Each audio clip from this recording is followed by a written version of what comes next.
Hoje nós estamos aqui com a Luísa, né? A Luísa, eu queria apresentar um pouquinho ela. A Luísa é a mãe casada com o Natan, mãe da Cecília e da Catarina, Sim. né? 8 e 9 anos. E a Luísa tem uma experiência gigante como já trabalhou em bancos como Santander, Unicred. Me falou agora informações que eu nem sabia, né, Luísa? Que a Luísa não é de Tubarão, é de Rio Fortuna, mas morou sempre em Tubarão, a família daqui, formada em administração e correspondente bancária da Caixa há 13 anos. Então, assim, se a gente pode falar com alguém que tem autoridade no assunto, que tem experiência, que já lidou com tudo quanto é tipo de financiamento, de público, de perfil, e nos salva aqui diariamente, Sim. é a Luísa. A Luísa, vamos trazer um pouquinho aqui para as pessoas, né? Sobre financiamento imobiliário, sobre como conquistar o seu imóvel. Hoje ainda existem muitas crenças sobre isso, né? As pessoas ainda têm muitas dúvidas, muitos medos, muitos receios. E eu acho que quando a gente traz clareza para o processo, as pessoas se sentem mais confiantes de seguir, né? Porque hoje a aquisição do imóvel não é mais difícil como era. Sim. Isso a gente vê na prática. Uhum. Só que as pessoas ainda não têm esse conhecimento, né? Quem não é da área, quem é mais leigo, tem ainda essas crenças dos pais, dos avós, que passaram muita dificuldade para ter o primeiro imóvel, para conseguir conquistar a casa própria, né? E tu lida com isso diariamente.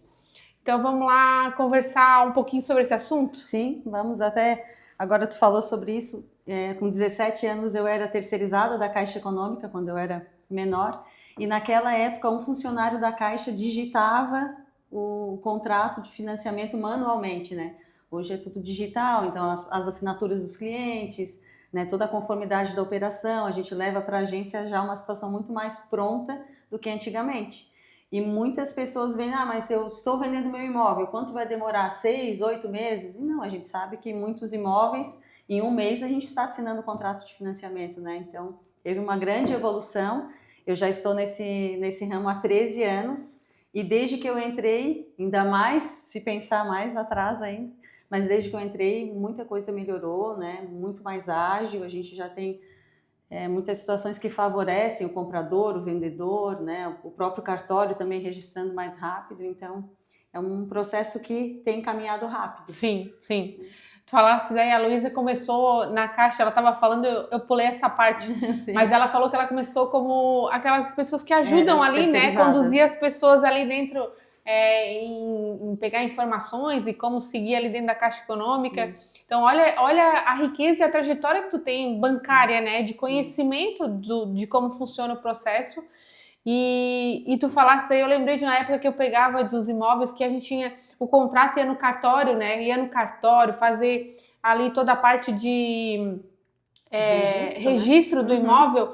Hoje a maior parte está tudo digital, né? Tudo digital, a gente não faz mais isso. Hoje as assinaturas de contrato aqui dentro são dentro de plataformas digitais, então a pandemia trouxe muito isso pra gente, né?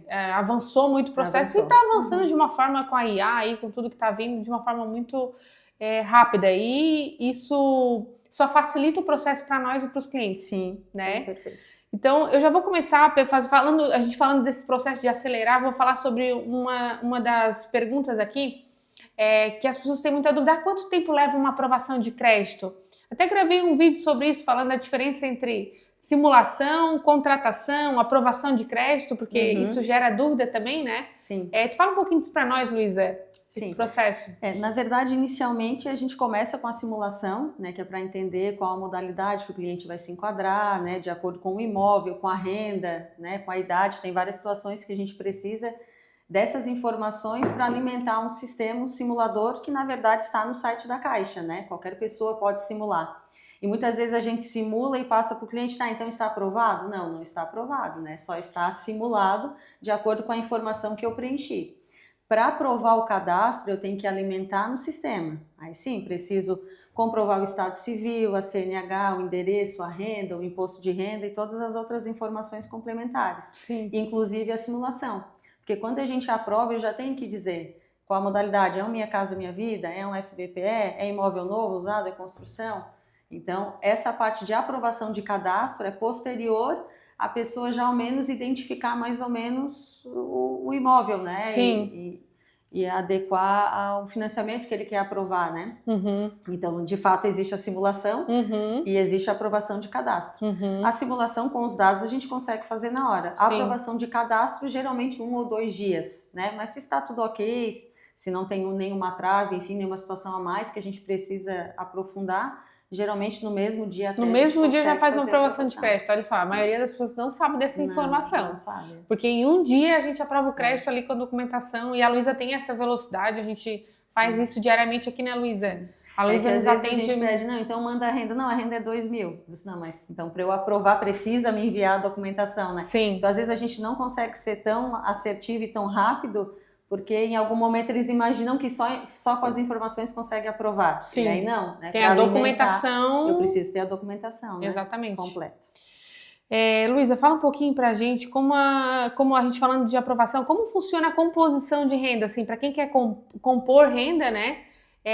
Quantas pessoas podem compor renda num financiamento? Sim. Existe um limite para isso, né? Eu sei um pouquinho, mas eu quero que a nossa autoridade aqui no assunto fale. Não, na verdade não tem um limite, né? Obrigatoriamente, se a pessoa é casada, o cônjuge tem que entrar no financiamento, né? Principalmente Minha Casa Minha Vida. Na verdade, o Minha Casa Minha Vida, ele pega a renda familiar, né? Sim. Porque entende-se que é para o primeiro imóvel, né? Porque não tem outro imóvel no nome. Então, poderia usar até dos filhos, de todo mundo que mora naquela casa, poderia juntar. 2 irmãos e a mãe, ou o avô, enfim, daí vai depender também da data de nascimento, né? Sim. Mas é a renda familiar, então pode financiar pai, mãe e filhos, né? Se os filhos são casados também podem entrar. Em contrapartida, podem financiar 2 amigos, não precisa comprovar vínculo, né? Tinha essa situação antes, Sim. mas a gente até é namorado, mas a gente não tem união estável. Financia individualmente, solteiro, sem união estável e tá tudo certo. Sim, né? sim. Então, e não tem um máximo, né? Eu já fiz financiamentos de 2, 3, 4 casais, porque é uma situação que eles comprariam uma casa e era esse o ponto. Então, não é um impeditivo juntar renda. Em algumas situações é até obrigatório, no caso de ser cônjuge, né? Sim, sim. E aí, nessa situação de juntar com mais pessoas, como tem o cálculo do prazo, o prazo é até o comprador ter 80 anos, mas o prazo mínimo de financiamento são 10 anos. Então, ou seja, eu não posso ter mais do que 70 anos para financiar. E se tem mais pessoas comprovando renda, é a data de nascimento do mais velho, né? Por questão de seguridade, enfim, né? A gente sempre faz o cálculo no simulador para o prazo ser em cima da data de nascimento do mais velho. Falar só, eu lembrei de um casal que nós temos que compraram, a Brox aqui, a gente sabe que a gente vende imóvel em construção, imóvel na planta, é a nossa expertise, é o nosso público, né? A gente vendeu um imóvel na planta para 2 casais, que eles são irmãos, né? E as cunhadas. Porque é para investimento, então isso acontece realmente, Sim. comprar em casais, comprar entre amigos, porque às vezes eles compram para investimento. Temos um outro grupo que realmente foi entre amigos, né? Eles fazem parte de um escritório entre amigos, eles compraram um empreendimento nosso que é para investimento também, então existe muito isso. Sim, né? Sim, existe muito isso. E a dúvida também da maioria então a gente precisa casar para financiar juntos. Não, isso é bem importante dizer que não precisa casar. Quem é casado, ok. Sim. Quem não é casado não precisa casar para compor renda, né? Isso. Então não tem que ter nenhum vínculo, né? Não precisa ter vínculo. Exatamente. Então isso é bem, bem importante, né? Vamos lá, vamos ver uma outra. É verdade que as pessoas que vão adquirir o primeiro imóvel, elas têm desconto exclusivos nas taxas de documentação. Isso a gente falou sobre Sim. o registro do imóvel, né? Na verdade, assim, primeiro puxando aqui para o financiamento em relação a desconto, né?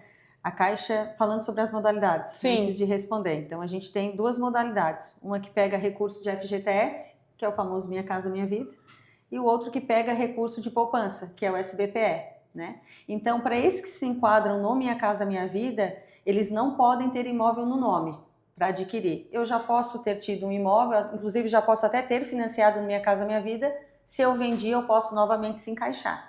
É claro que esse segundo encaixe no Minha Casa Minha Vida é uma taxa de juros um pouco maior e sem subsídio, se eu tive subsídio na primeira modalidade. Então, no Minha Casa Minha Vida, tu consegue enquadrar nessa modalidade desde que eu não tenha imóvel no nome atualmente. Esse desconto no cartório é para a primeira aquisição de imóvel no geral. Então, ele está fazendo Minha Casa Minha Vida e ele possui um terreno no nome, que não é impedimento, ele não tem uma moradia. No cartório ele vai ter desconto desse Minha Casa Minha Vida no registro? Não, porque ele já tem um terreno no nome. Sim. Então, são situações diferentes, né? Ele vai pegar uma taxa mais baixa na Caixa, porque ele não tem imóvel no nome e ele se encaixa no Minha Casa Minha Vida, mas no cartório ele vai ter desconto se for a primeira aquisição de imóvel. Eu tenho uma casa no meu nome, mas é da minha mãe de usufruto. Já tem casa no nome, não vai ter o desconto no cartório. Então são coisas diferentes, né? Então, para complementar aí, não tem a ver com... Porque as pessoas confundem achando que tem a ver com o programa Minha Casa Minha Vida, ou tem a ver com a Caixa. Não, isso é um benefício do cartório na questão de registro, ou dependendo da prefeitura da região, no ITBI, né? Isso, que é então, um imposto municipal, né? Então cada prefeitura tem o seu cálculo também. Mas o cartório é isso. Mesmo se ele for com uma escritura e nunca tiver tido imóvel, ele vai ter desconto naquela escritura. Sim. Então, esse é para a primeira aquisição. Se já teve algum histórico e tirou, não vai ter de novo. Diferente do Minha Casa Minha Vida, que pode se encaixar mais vezes, né? Sim. Desde que não tenha imóvel no nome. Falamos um pouquinho, então, sobre o programa Minha Casa Minha Vida. A gente entrou nesse assunto, né? Vamos falar um pouquinho sobre o programa. As pessoas perguntam muito sobre a questão da faixa de renda. Existem faixas de renda? É só para quem é de uma classe que é uma classe mais baixa, que precisa, que necessita, ou o programa hoje ele já abrange mais coisas? Fala um pouquinho pra gente sobre isso, Luísa. Na verdade, quando eu comecei lá, só tinha uma faixa, né, que aqui em Tubarão era imóvel até 140 mil, 140 mil era o valor do imóvel, era o teto. Hoje essa faixa de 140 mil atualmente é 235, que é o faixa 1 e 2, 1 e 2. Né? Então faixa 2 até 235 mil, renda de até 5. E esse tem subsídio, né? Mas subsídio geralmente até uma renda de 3 mil, e aí vai depender ali da simulação, da data de nascimento, se tem 3 anos de carteira assinada ou não, né? Então por isso que é muito difícil a gente entrar numa simulação, porque cada cliente vai ter a sua modalidade, seu encaixe, né? Mas falando das faixas, então a faixa 2, imóvel até 235 e renda até 5. Depois surgiu a faixa 3, que é para imóvel até 400 mil e renda de até 9.600. E foi esse ano que teve essas alterações, né? Esse eu acho que foi de antes. 400 mil... Isso, de 350 passou para 400, isso mesmo. Então esse é o faixa 3. E o faixa 4, que é classe média, que é de 9.600 a 13 mil e imóvel até 600. E aí encaixa imóvel usado, imóvel novo, terreno e construção, né? Sempre que tenha moradia envolvida, o Minha Casa Minha Vida tem essas 3 faixas. Perfeito. E para trazer um pouquinho mais assim sobre o programa também, porque realmente gera muitas dúvidas, né? Sim. A gente sabe que o programa, a gente recebe clientes aqui diariamente perguntando sobre mas eu me encaixo, não me encaixo?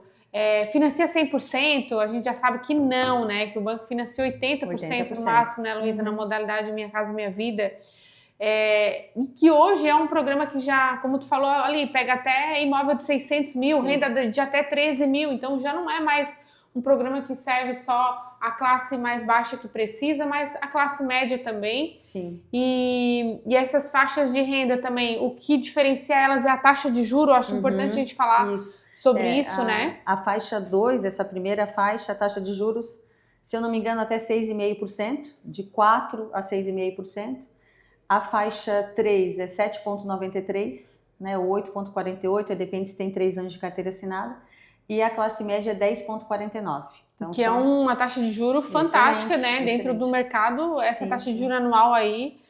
E a gente sabe que ao longo do tempo, a gente tem esse histórico. Tu falou aí, quando lançaram o programa lá, era 140 e poucos mil o teto, né? O valor de venda. Ao longo do tempo, ele vai se tornando uma taxa de juros muito, muito baixa, né? Sim. E aí, muitas pessoas escolhem nem quitar um financiamento, nem amortizar, porque a moeda vai valorizando. Sim. E o financiamento vai ficando com a parcela lá embaixo, né? Eu tenho muitos clientes que compraram lá atrás um imóvel em construção, que compraram pelo programa, e a taxa de juros naquela época, sei lá, era 5%, como hoje a gente tem do faixa 2, né?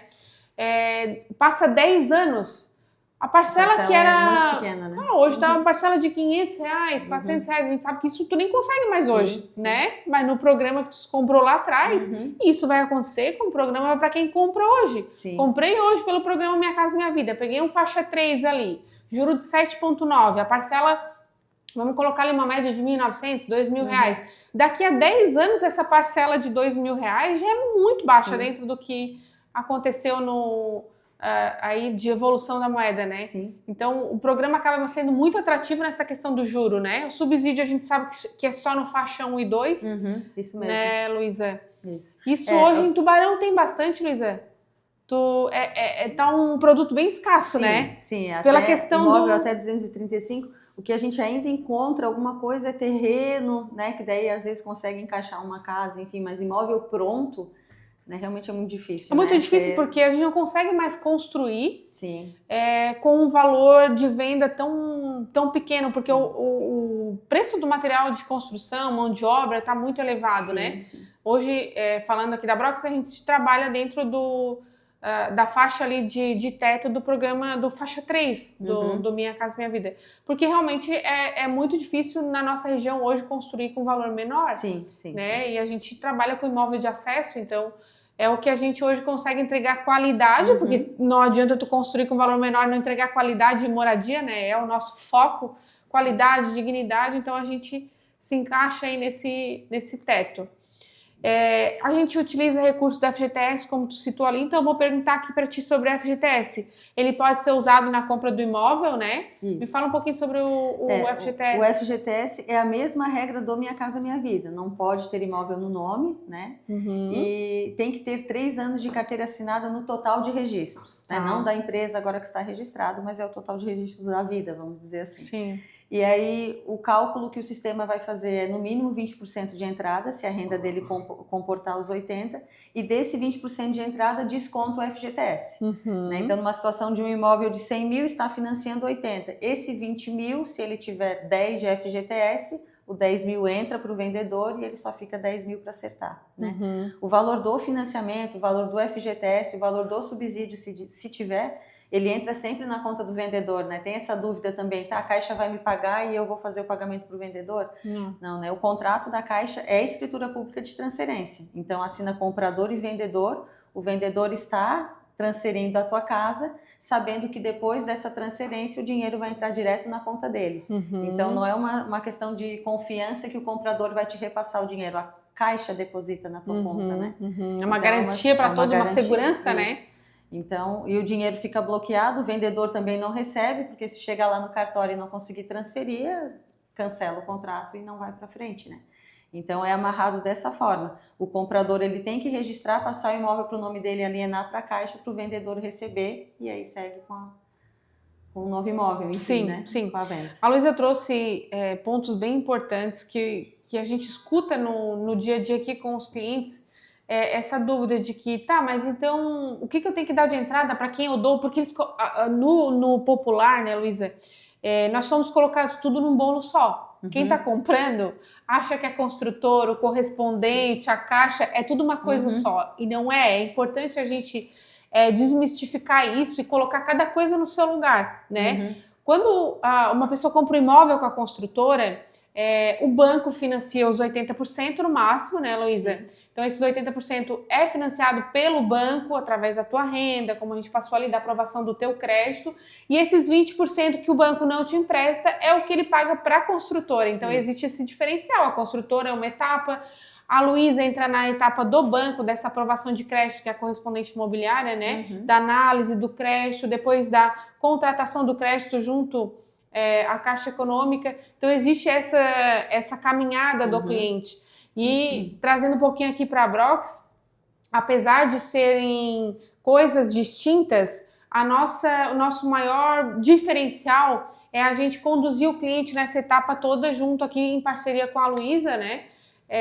A gente pegar na mão do cliente aqui, ele comprou o imóvel desde o início, então a gente conduz ele aqui no processo de compra e venda com a construtora, conduz ele junto com a Luísa na aprovação do crédito, na contratação, depois ele financia junto à Caixa e no pós-venda também. Então, é esse nosso diferencial aí de trazer o cliente em toda a jornada, né? Quando é o que a Brox hoje mais se especializa, mais se preocupa nessa humanização de pegar o cliente e conduzir ele de uma forma clara, né? De uma forma com que ele se sinta seguro, né? No processo todo.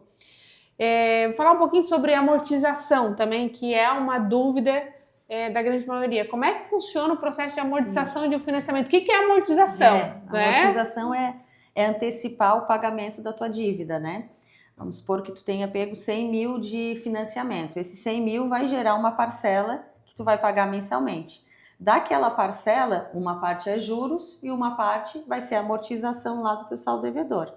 Então, vamos supor que tu tenha 100 mil, tu pagou uma parcela de 1.000. Num exemplo fictício, né? Sim. R$500 descontou do teu saldo devedor, R$500 foi juros. Então, teu saldo devedor de 100 passou para 99.500. Isso aqui é a amortização da prestação. E aí, essa prestação, ela pode ser saque ou price. Saque, ela começa maior e vai reduzindo. Price é praticamente fixo, né? Essas duas vão ter amortizações diferentes. A saque vai amortizar muito mais, porque ela começa maior, e a price começa a amortizar mais na metade do processo, porque primeiro ela paga os juros. Mas isso não tem a ver com a amortização com recurso próprio, porque o teu saldo devedor é o mesmo de quando tu financiou, salvo o que tu estás alimentando com o pagamento das tuas prestações. Então vamos lá, tu pagou 100 mil e tens pago uma parcela mensal. Meu saldo devedor está 95 e eu tenho 5 mil. Vai amortizar o saldo devedor, vai para 90. Desconto é integral, não tem o seguro que está incluído na parcela, a taxa de administração. Então, tu foi lá e quitou parte do teu saldo devedor. Eu devia 95, hoje eu devo 90. Nesse momento, o sistema vai te perguntar, queres ficar com o mesmo prazo e reduzir um pouquinho o valor da parcela que tu paga por mês? Ou não, essa parcela que eu pago por mês eu estou conseguindo assumir, reduz o prazo. Então não é parcela de trás para frente, não é parcela que vai antecipar. Tu quitou a tua dívida e o sistema recalculou a parcela. Geralmente se reduz o prazo, fica com a mesma parcela cheia para tu terminar antes. Porque se tu estender o prazo, tu vai acabar ficando com um tempo maior de pagamento.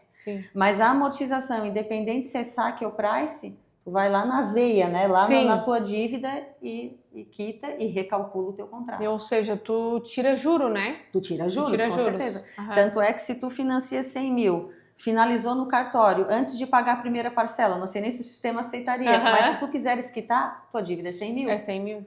Diferente de um financiamento de carro que a gente estava comentando, né? Tu financia um carro 100 mil, qual é a tua dívida futura? 150. Eu quero quitar. Vai para 120.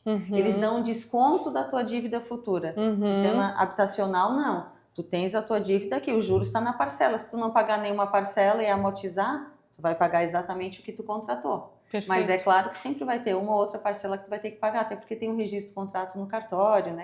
Dificilmente vai conseguir quitar sem pagar pelo menos uma, né? Mas é dessa forma que funciona, não existe uma projeção futura e um desconto. Teu saldo devedor é aquele que consta ali no aplicativo, inclusive. E além de amortizar o saldo devedor, tirar juros, existe uma forma de amortização, aí tu me confirma se isso existe, uma forma de amortização que é a pessoa, ela naquele ano ali, ela tá apertada, ela não consegue pagar aquelas parcelas, tu chegou a citar isso das parcelas, ela quer diminuir as parcelas daquele ano ali, o valor das parcelas daquele ano.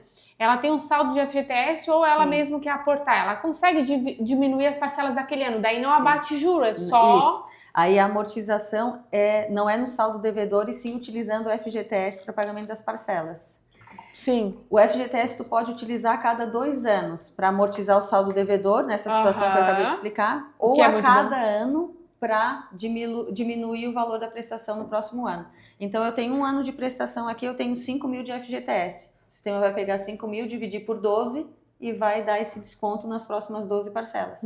Nesse 1 ano, tu tá juntando o FGTS de novo. Então no final do ano, quando acabar esse desconto, tu quiseres fazer de novo, tu consegue pegar o teu novo saldo do FGTS, dividir por 12 e jogar nas próximas 12 parcelas. Isso é uma informação riquíssima, né? Isso. Porque se a pessoa, não, eu quero sempre ficar mais tranquilo com as parcelas me pesam muito, e ela tem um trabalho formal aí, né, registrada, ela pode todo ano diminuir as parcelas dela. Diminuir as parcelas. Isso é muito bom. Se a parcela está tranquila, junta e a cada 2 anos... Reduz o saldo devedor sem juros. É a melhor das opções, sim. Claro. Mas cada caso é um caso. Realmente, não, esse ano eu tenho meu FGTS. Vou passar por um ano de reforma, enfim. né? Exatamente. E aí amortiza e aquele ano todo vai ter o desconto do FGTS que ela já tinha. Então ela vai continuar juntando. Sim. Por isso que a cada ano ela consegue fazer essa amortização na parcela se ela quiser. Muito bom, muito bom. Tu falou um pouquinho da tabela saque price, né? Eu acho que só para a gente trazer assim bem de uma forma tranquila para quem é leigo conseguir compreender, a tabela saque e tabela price são formas de amortização de juros, né? Isso. Sobre as parcelas de financiamento. Então são duas parcelas que existem dentro da Caixa que a pessoa pode optar naquele momento. Isso. A saque é aquela mais popular que a gente conhece, que as parcelas vão baixando. Vão reduzindo, a amortização é constante, né? Uhum. Então ela pega o valor total dividido pelo prazo e todo mês aquele valor é diminuído do teu saldo devedor. O excesso desse valor é os juros que tu está pagando. Sim. Ele começa maior e vai reduzindo. E vai reduzindo. Mas por todo o período tu vai pagar a mesma amortização na parcela. A Price não, a Price ela já faz primeiro, ela soma os juros até a metade mais ou menos do contrato e quando está mais ou menos na metade do saldo devedor é que ela de fato consegue descontar da amortização do saldo devedor. Então, na Price, qual é a situação que tem? Eu paguei por 5 anos e parece que não reduziu o saldo devedor. De fato, porque no início se paga mais juros na Price. Só porque, igualmente, o que tu paga mais na saque, tu estás reduzindo do saldo devedor. Então, tem muito... O que mais vale a pena? Na verdade... O que faz mais sentido. Porque eu vou pagar essa parcela saque a mais, vai ficar ruim. Ok, vai reduzir mais o teu saldo devedor. A Price está mais tranquila, mas não está reduzindo tanto. Então, na verdade, não tem uma conta certa, né? É o que mais se faz mais encaixa no teu sentido para a orçamento. pessoa, né? Naquele Isso. momento, né? Isso Eu acho mesmo. que eu fiz um vídeo falando sobre crédito associativo. Que tem duas formas de comprar imóvel na planta, né? Tem quando o imóvel tu financia no final, quando a própria construtora fomenta ali, né? Entrega e aí financia. E tem a forma quando tu financia no início, que é quando a gente fala de crédito associativo, que a própria Caixa fomenta a construção junto com a construtora, né? E aí eu falei, não existe, mas qual que é melhor, qual que é pior? Não existe, todas as duas têm suas vantagens. E depende qual o melhor momento para o cliente, como está a situação dele o que é mais viável para cada um, né? Então tem que ser olhado caso a caso, né? Até porque a simulação, a taxa de juros, a efetiva, é a mesma contratada. É de fato a forma que tu vai reduzindo o teu saldo devedor que faz o cálculo, o montante do juros ser menor na saque, geralmente. Sim. Mas numa situação que tu está pagando uma parcela menor, mas está juntando dinheiro para amortizar, vai dar elas por elas. Exatamente. Né? Então, muita gente opta pela Price para ter uma tranquilidade no orçamento mensal, mas com a consciência de que no início está praticamente pagando mais juros, né? Sim. E vai amortizar a qualquer momento, né? Perfeito, tá? Falando um pouquinho sobre composição de renda, eu acho que essa é uma grande dúvida também, porque a gente sabe hoje que não é, eu falei composição de renda, na verdade é comprovação de renda. Comprovação de renda é de que forma que eu comprovo a minha renda. A gente sabe que existe o trabalhador formal, que tem carteira assinada, registro, que tem a folha de pagamento CLT, esse vai comprovar ali com a folha de pagamento dele, né? Existe quem é autônomo, tem muita dúvida, eu sou autônomo, eu não comprovo renda, como é que eu posso comprovar a minha renda? Eu tenho empresa, como é que eu comprovo a minha renda? Enfim, fala um pouquinho pra gente aí que tu tem bastante na verdade, conhecimento. O trabalhador ali, só o assalariado, né, o que tem carteira assinada, gera muita dúvida em relação aos proventos, né? Porque como tem renda bruta que a gente utiliza, só para esclarecer, é renda bruta de fato. Mas eu ganho comissão e hora extra. A comissão e hora extra vão considerar. Né? Nesses dias, até uma situação que apareceu, era o teto 5 mil de renda e ele tinha 6, mas R$1.000 era uma comissão. O salário base era 5, mas eu não posso tirar nenhum provento. Então, de fato, quem é carteira assinada, o total do provento da folha de pagamento que é o aproveitado para o cálculo Sim, é o bruto. Da simulação. Isso, é o bruto. E no mais, quem é empresário, quem tem empresa, né, CNPJ, ou o imposto de renda da pessoa física, ou o Prolabore, né, que é a retirada do sócio, né, e aí, claro, paralelo com a documentação da pessoa jurídica também, né, uma análise que é feita em conjunto, mas de fato não existe financiamento para pessoa jurídica, outra situação que muita gente pergunta, eu quero fazer na PJ. Exatamente. Não existe, né? É o sócio que financia no CPF dele, mas é claro que a gente sabe que a renda vai provir da empresa que ele é sócio, né? Mas a renda, Prolabore, imposto de renda e a folha de pagamento são o que é mais usual, né? Ali para o faixa 2, renda de até 5 mil, tem uma faixa de renda que é aceita por movimentação bancária, mas é que o limite é claro, esse limite agora até aumentou do imposto de renda, mas é referente a 2025, então aliás, 2026, só ano que vem, só ano que vem a gente vai ter. Então, 3 mil e pouco já tinha que declarar imposto de renda. Então, se vem com uma renda informal muito alta, o sistema da Caixa, ele já invalida. Não adianta eu colocar uma renda informal de 10, ele não vai acatar. Claro, porque a pessoa tem que estar declarando imposto de renda. Né? Exatamente. Então, tem essas travas justamente para já adequar. Não, se tu tem uma renda que era obrigatório declarar imposto de renda, então eu não vou aceitar informalmente. Exatamente. Tem essa análise, né? Perfeito. Eu até ouvi já, mas por que considera a renda informal tão pequena? Tu acabaste de dar a explicação aqui, porque se é uma renda informal maior, tu tem que estar comprovando. Exatamente. Tu tem que declarar imposto de renda, né? Então esse é o caminho. Em relação vamos ver outra pergunta aqui. Como funciona o processo de financiamento para quem é menor de idade, né? Eu acho que é legal falar, né? Às vezes a pessoa... Já peguei clientes que são menores de idade, mas são casados, ou que tem essa dúvida, né? Quer adquirir um imóvel e ainda não consegue. Sim. Não, é permitido, né? Tem que ser emancipado. Na verdade, quem casa, teoricamente, já é emancipado, né?